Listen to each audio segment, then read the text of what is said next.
In the previous lesson, we defined the Cartesian coordinate system with its three axes, unit vectors, and differential elements. Now, let's move to the second coordinate system, cylindrical coordinates. We'll define the coordinates ρ, phi, and z, show how they relate to Cartesian, and derive the differential elements dl, ds, and dv. The cylindrical coordinate system uses three variables, ρ, phi, and z.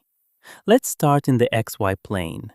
A point P' in this plane sits at a distance ρ from the origin. The angle phi is measured from the positive x-axis to the line from the origin to P'. So ρ and phi together locate a point in the xy plane, just like polar coordinates.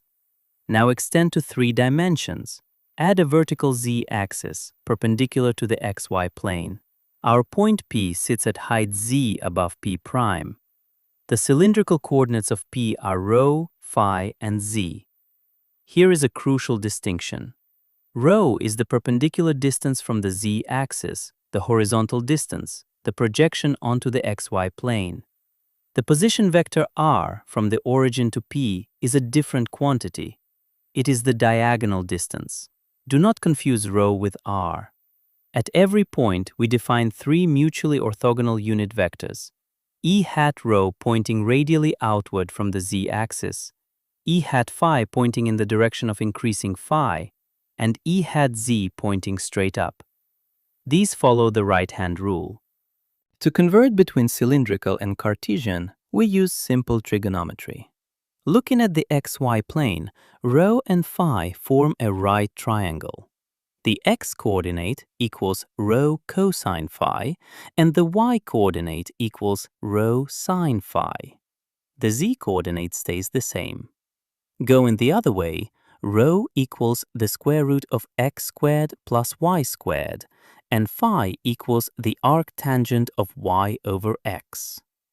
The position vector in cylindrical coordinates can be written as r equals ρ e min ρ plus z e min z. Notice there is no phi term in the position vector because e min ρ already encodes the angular information. Now let's derive the differential line element dl. In cylindrical coordinates, a small displacement has 3 components. In the ρ direction, a change drho gives dl ρ equals drho e ρ.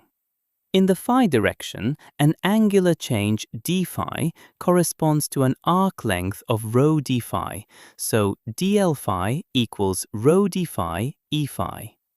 Notice the factor of ρ. This is the metric coefficient for phi.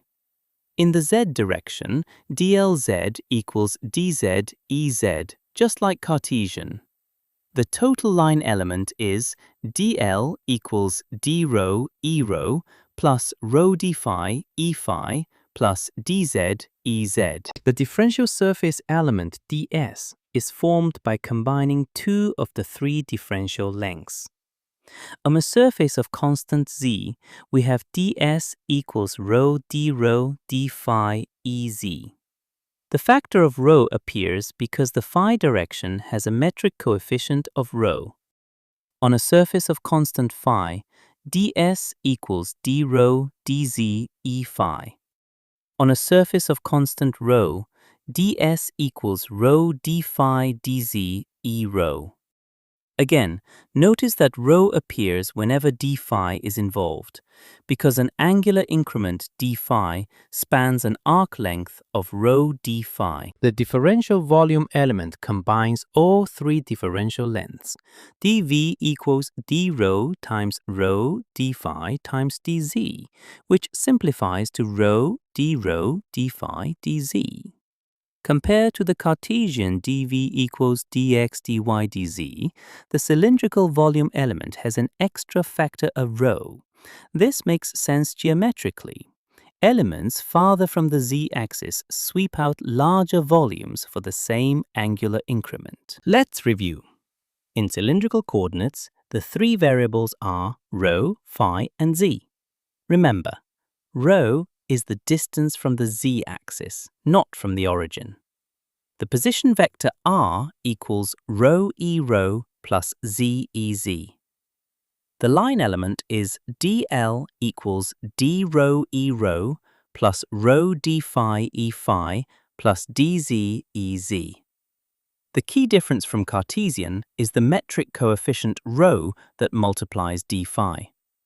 The surface elements involve rho whenever d phi appears.